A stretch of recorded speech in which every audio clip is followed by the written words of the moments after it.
છો બધાય? Welcome to biology lecture. આપણે ધોરણ 9 ની અંદર આજે 7મો લેક્ચર પહોંચી ગયા છીએ, ચેપ્ટર 13 નો.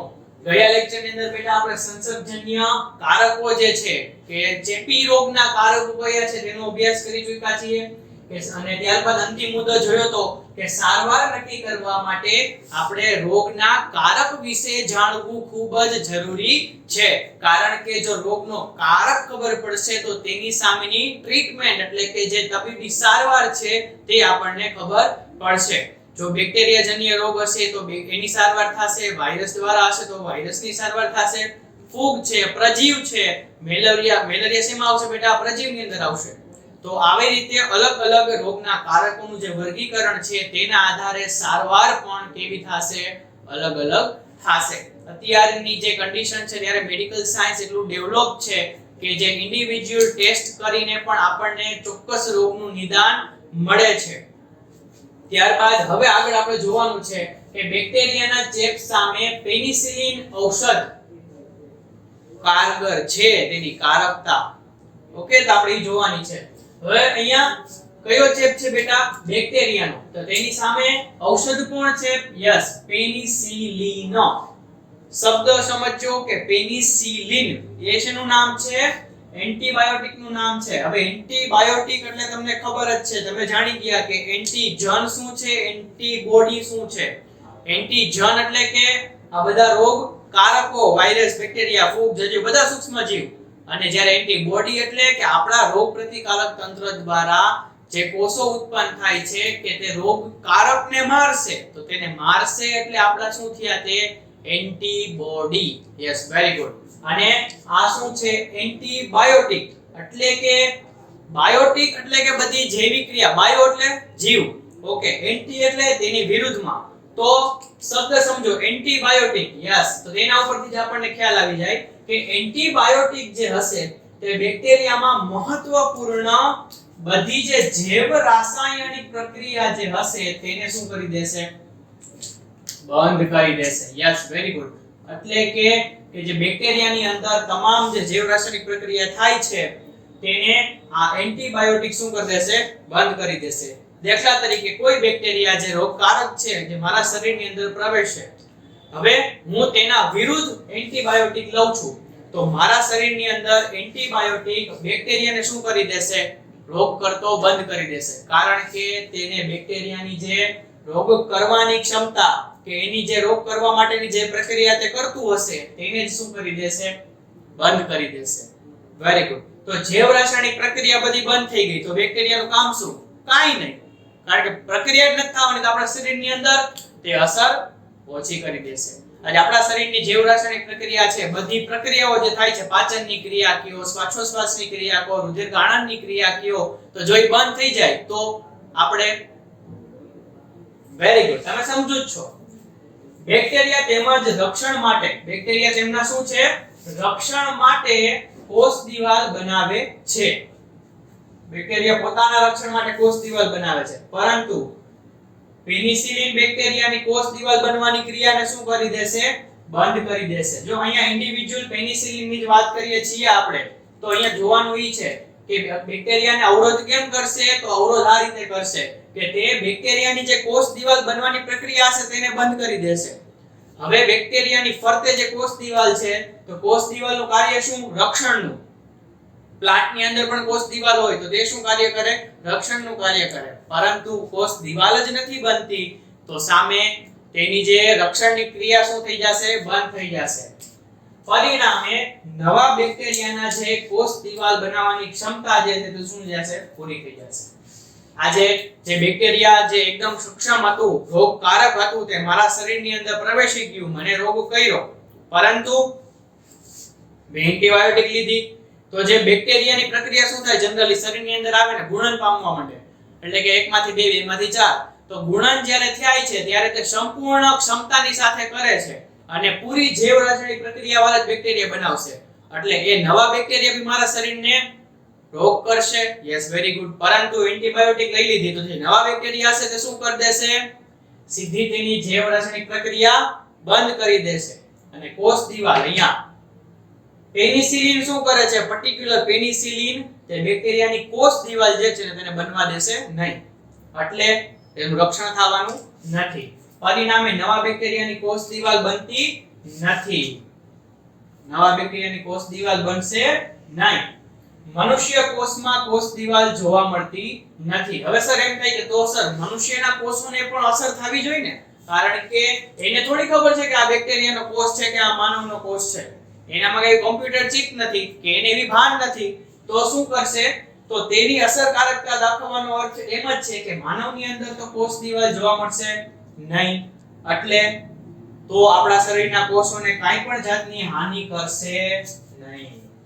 સીધા બેક્ટેરિયાને જ અસર કરશે, કારણ કે અમુક જે એન્ટીબાયોટિક હશે તેની અમુક ડાયરેક્ટેડ સાઇટ હોય. તમે જ્યારે કોલેજની અંદર જો સાયન્સ સ્ટડી કરશો ત્યારે તમને ખ્યાલ પડશે કે એન્ટીબાયોટિક કઈ રીતે અસર કરે છે. અત્યારે તમારે માત્ર ખાલી આટલું જ જાણવા પૂરતું છે કે પેનિસિલિન છે તે બેક્ટેરિયાના કોષ દિવાલને બનવા દેતી નથી, એટલે તે બેક્ટેરિયાના કોષને શું કરી દેશે? યસ, તેની જીવરક્ષણિક પ્રક્રિયાને બંધ કરી દેશે. જ્યારે માનવ શરીરની અંદર કોષ દિવાલ હોતી નથી, આપણા કોષો કોષ દિવાલ ધરાવતા નથી, એટલે આપણને કઈ અસર થશે નહીં. તો બેટા સમજ્યા આટલું કે બેક્ટેરિયાના ચેપ સામે પેનિસિલિન ઔષધ શું કામ એને કારગર છે? યસ, કારણ કે તે જૈવ રાસાયણિક પ્રક્રિયાને બંધ કરી દે છે. અને જૈવ રાસાયણિક પ્રક્રિયા કઈ? કોની? કોષ દિવાલની. Okay, very good. અને અહીંયા જે આ પેનિસિલિન છે તે બેટા ખાસ એક અહીંયા લખી લેજો કે પેનિસિલિયમ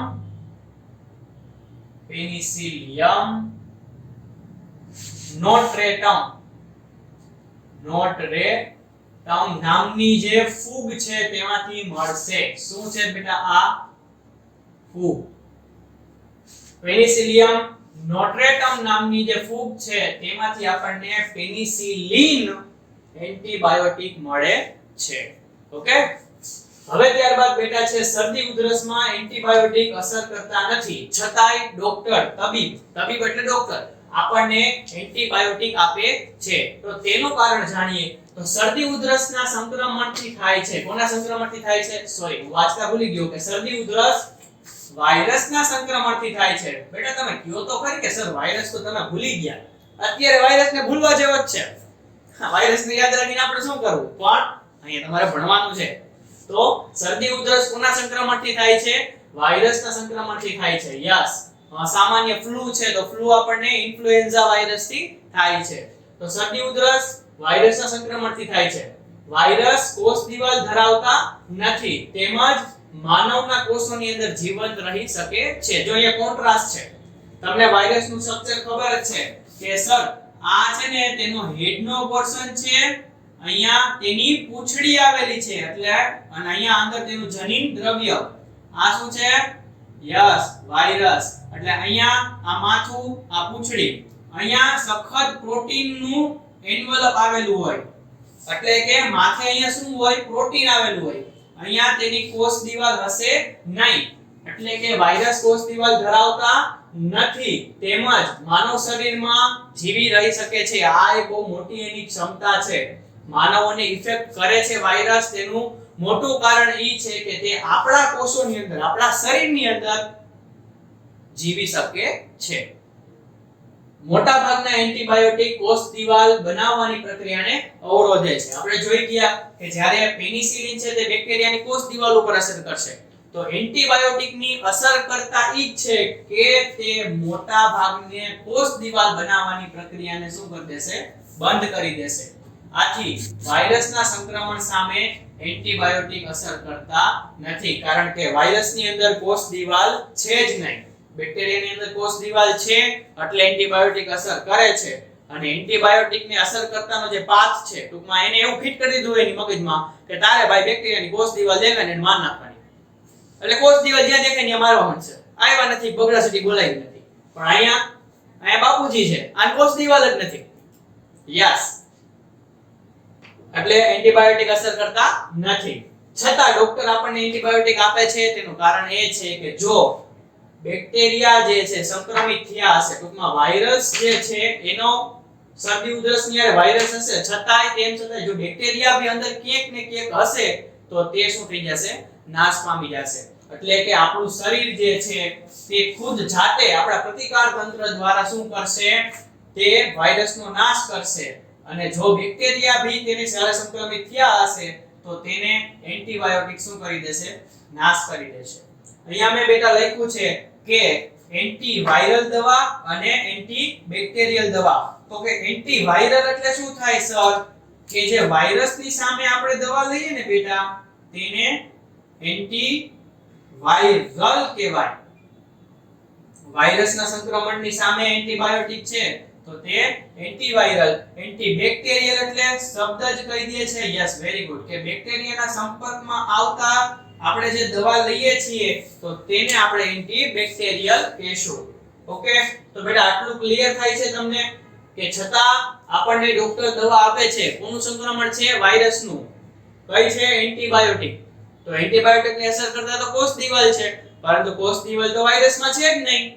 એમાં સખત પ્રોટીનનું સ્ટ્રક્ચર છે, તેમાં કોષ દિવાલ ફરતે આવેલી નથી, તો તેની અસરકારકતા એન્ટીબાયોટિકની થશે નહીં.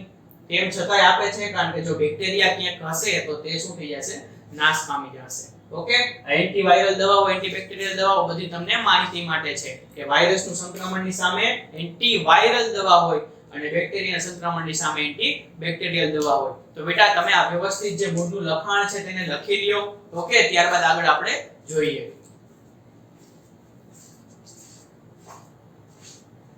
ઓકે, તો હવે બેટા આપણે નેક્સ્ટ ટોપિક કરી રહ્યા છીએ રોગનો ફેલાવો. એટલે કે જે રોગકારક છે તે કયા કયા માધ્યમ થ્રુ આપણા શરીરને સંક્રમિત કરશે. તો અહીંયા મેં અમુક માધ્યમો લખેલા છે કે સૌપ્રથમ છે હવા દ્વારા, બીજું પાણી દ્વારા, ત્રીજું ખોરાક દ્વારા, ચોથું પ્રાણીઓ દ્વારા અને પાંચમું છે જાતીય સંપર્ક. તો આટલા બધા મીડિયમ એટલે કે માધ્યમ છે કે જેના દ્વારા રોગકારકો આપણા શરીરને કે કોઈ અન્ય પ્રાણીને શું કરશે, રોગ કરશે. તો બેટા રોગનો ફેલાવો હેડિંગ મારી દેજો. સૌપ્રથમ જોઈએ હવા દ્વારા. એટલે કે રોગકારક સૂક્ષ્મજીવ હવામાં જીવંત રહી શકે છે, એટલે કે તેઓ સંક્રમિત વ્યક્તિમાંથી અન્ય વ્યક્તિ કે પ્રાણીને રોગની અસર ફેલાવે છે. સપોઝ અહીંયા કોઈ સ્વસ્થ વ્યક્તિ છે, બરોબર,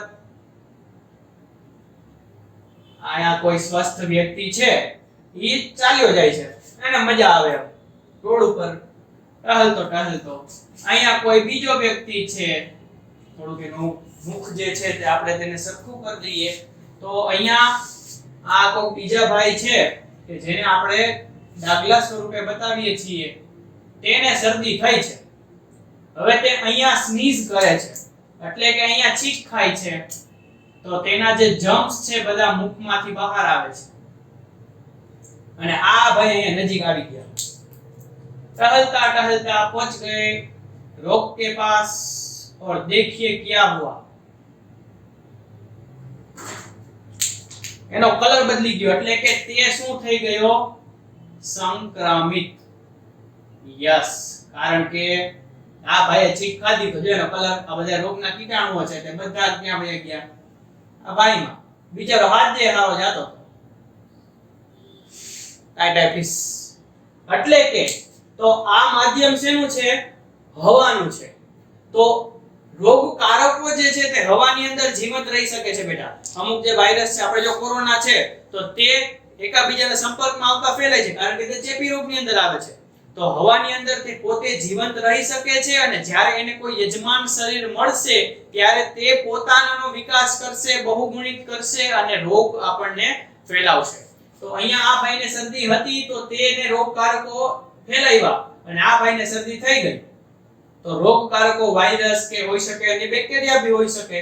તો હવા શું થયું, અહીંયા એક માધ્યમ થયું. અને કારણ કે હવાની અંદર બધા સૂક્ષ્મજીવો હશે, ઈવન અંતરિક્ષમાં પણ આપણને સૂક્ષ્મજીવોના અવશેષો જોવા મળે છે. તો હવાની અંદર જે રોગકારકો હતા તે પ્રવેશી ગયા અને રોગ થઈ ગયો. ઓકે, વેરી ગુડ, તે સમજી ગયા. ઉદાહરણ તરીકે વાયરસ, ઉધરસ, શરદી અને ઉધરસ. ત્યારબાદ પાણી દ્વારા. જો બેટા એક વસ્તુ મગજમાં રાખવાની કે હવા, પાણી અને ખોરાક આ ત્રણ જ એવા માધ્યમ છે કે જેના દ્વારા આ બધા સૂક્ષ્મજીવો રોગકારકો આપણા શરીરમાં પ્રવેશે છે. અને એક્સેપ્શનલ કેસમાં અમુક ડિઝીઝ જે છે તે પ્રાણી દ્વારા આપણા શરીરની અંદર આવશે, પણ મોસ્ટ ઓફ હવા, પાણી ને ખોરાક, એટલે આ ત્રણ વસ્તુ સારી હશે એટલે આપણે સ્વચ્છ હોવાના. સ્વાસ્થ્ય સારું રાખવું એટલે હવા, પાણી અને ખોરાક સારો લેવાનો, ટૂંકમાં બીજી કઈ માથાકૂટ નહીં. જો પાણી દ્વારા કે કોલેરા અને કમળો. કોલેરા જે છે બેક્ટેરિયા તે કોલેરા કેના દ્વારા થશે? બેક્ટેરિયા દ્વારા. બેક્ટેરિયાનું નામ વિબ્રિયો કોલેરી. હવે આયાનું સંક્રમણ પૂરું કરી દે છે. કેવા છે?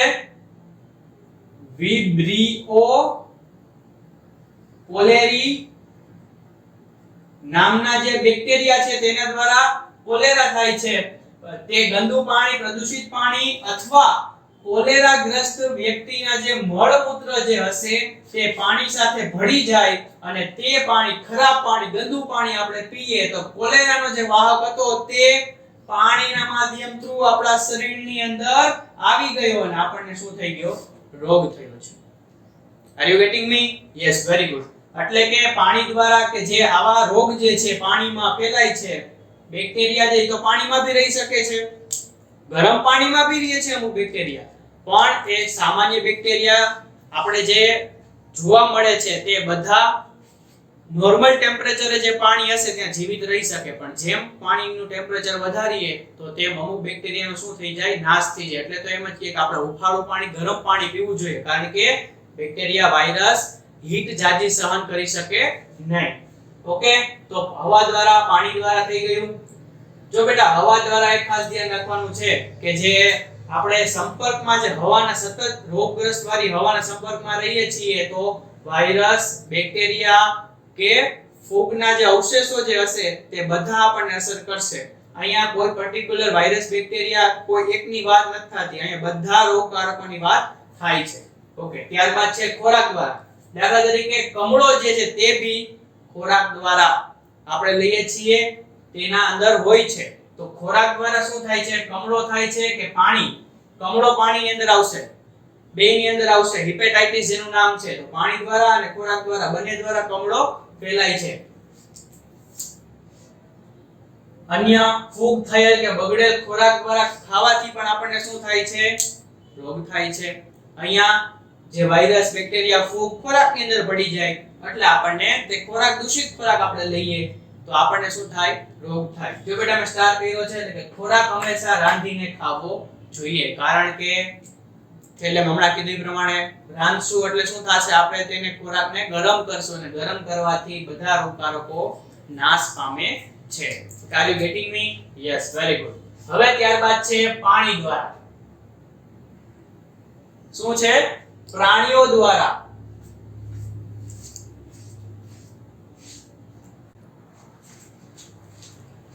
ઓકે, તો હવે ત્યારબાદ છે પ્રાણીઓ દ્વારા, એટલે કે કીટકો, મચ્છર ઘણા રોગના શું છે?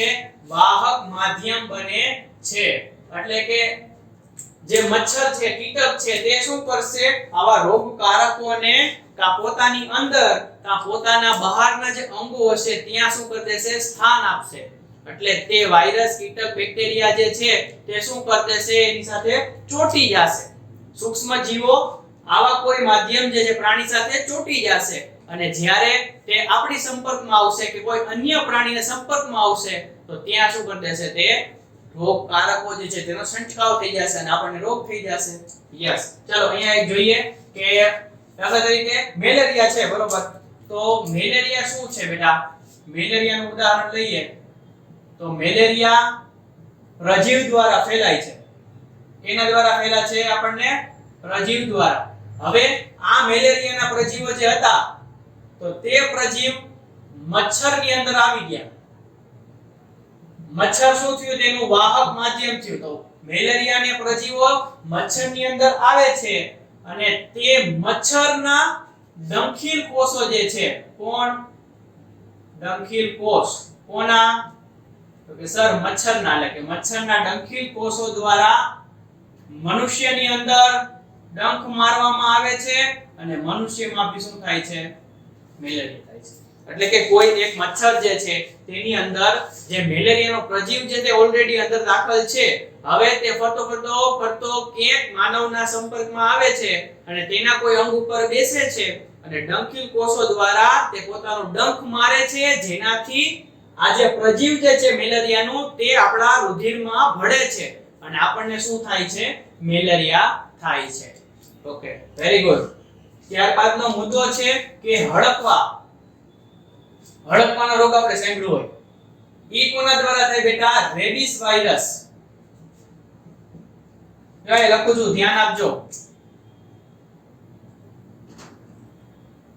રેબિસ વાયરસનો ફેલાવો કૂતરા દ્વારા થાય છે. એટલે કે હડકવા શું છે? રોગનું નામ છે. એટલે કે હડકવાનો રોગ કેના દ્વારા થાય છે? રેબિસ વાયરસ દ્વારા. અહીંયા થોડુંક પહેલા લખી લેજો, અહીંયા વાયરસ જ લખેલું છે, મારો પોઈન્ટ થોડો આગળ આવી ગયો છે. એટલે કે વાયરસ દ્વારા હડકવાનો રોગ થાય છે. તે વાયરસનું નામ શું છે? Rabies virus.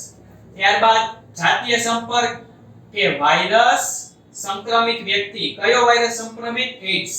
યસ, આ શું છે બેટા? રોગનું નામ છે અને એઇડ્સ માટે જવાબદાર છે HIV વાયરસ, જેનું ફૂલ ફોર્મ છે હ્યુમન, ગુજરાતીમાં લખું છું, લખજો, human immuno deficiency virus. Human immuno deficiency virus જે છે તે HIV રોગ કરે છે. એટલે કે આ વાયરસના સંક્રમિત વ્યક્તિ સાથે જાતીય સંપર્ક બાંધવાથી આપણને એઇડ્સ થાય છે. એટલે વિદ્યાર્થી મિત્રો, આ જાતીય સંપર્કનો જે રોગ જે છે તેના દ્વારા ફેલાતા રોગ છે. તે કોઈ વાહક માધ્યમની જરૂર નથી, કે પાણીની કે હવાની કે ખોરાકની એવી જરૂર નથી, પરંતુ આ જે રોગ હશે તેવા વ્યક્તિના જાતીય સંપર્કમાં, એટલે કે તેની સાથે પ્રજનનિક સંપર્ક બાંધવાથી, તેવા સંબંધો બાંધવાથી આપણને આ રોગ ફેલાય છે. અહીંયા બેટા મેં ખાસ એક લખ્યું છે કે એઇડ્સ સંક્રમિત વ્યક્તિના સંપર્કમાં, એઇડ્સ સંક્રમિત વ્યક્તિના સાથે આપણે હાથ મિલાવવાથી કે તેની સાથે ખોરાક લેવાથી કે તેની સાથે રમત રમવાથી, તેને ભેટવાથી આ રોગ થતો નથી. એટલે કે આપણા સમાજની અંદર અમુક જે ગેરસમજ છે તેને દૂર કરવી જરૂરી છે કે એઇડ્સ જે વ્યક્તિને થયો હશે તેની સાથે આપણે જે વ્યવહાર, જે વર્તન કરીએ છીએ તે આપણે ન કરવું જોઈએ, કારણ કે આ તેની સાથે ભેટવાથી કે રમત રમવાથી, તેની સાથે ખોરાક ખાવાથી આપણને તે રોગ ફેલાતો નથી. ઓકે, તો બેટા હવે આપણે જે આ રોગકારકો જે છે તે આપણે ભણી ગયા કે તેના જે માધ્યમ છે, રોગના ફેલાવાનું માધ્યમ હવા, પાણી, ખોરાક, પ્રાણી અને જાતીય સંપર્ક. તો અહીંયા આ બધા જે ફેલાવાના જે પ્રકાર છે, માધ્યમ જે છે તે તમે બધા તમારી બુકમાં નોટ ડાઉન કરજો. મારા વર્ડ્સ જે બોલેલા છે તેને તમારા શબ્દોની અંદર લખી લેજો. હવે આપણા લેક્ચરને આજે પૂર્ણાહુતિ કરી દઈએ. હવે નેક્સ્ટ લેક્ચરમાં ચોક્કસ મળશું. ત્યાં સુધી best of luck. Thank you.